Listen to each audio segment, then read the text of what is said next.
this class, I want to begin by clarifying the difference between a social condition and a social problem. To quote from the text, a situation becomes a social problem when seen by the community as deviating from the social standards the community believes should be upheld.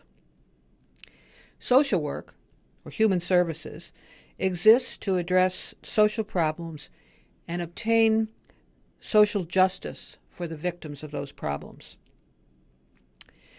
So the difference between a condition and a problem is that a condition represents a phenomenon present in the community.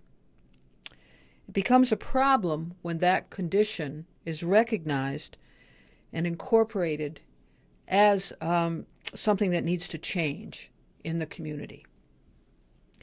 I want you to pay attention to the social problem model. It includes 1, defining the normative or normal behavior in a community. A problem must deviate from that norm. Be aware of the ideologies, the sets of values and beliefs held by the people who are defining the problem. Those ideologies can change. For example, I'm going to say a few statements and see if you can tell how they might be a problem for one person but not for another. Public schools should begin each day with a prayer. Businesses operate much more effectively and efficiently when they determine how much their workers earn. Government shouldn't set a minimum wage. Law-abiding citizens should have no limit on the number of guns they may own.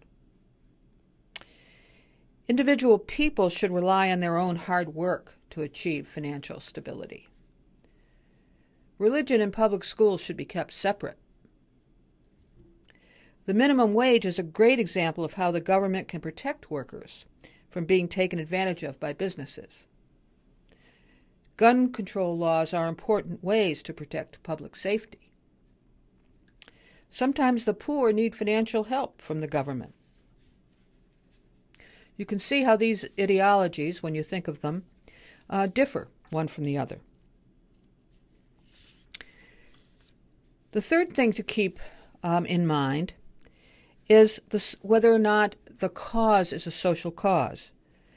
Social causation is the term, and it's the belief that most social problems are caused by social factors, not by individuals. What's the scope or the impact of the problem? Who is it impacting? What's the cost? If left unattended, will the problem cause personal, psychic, or physical cost? And finally, there must be hope. There must be belief that the problem can be solved.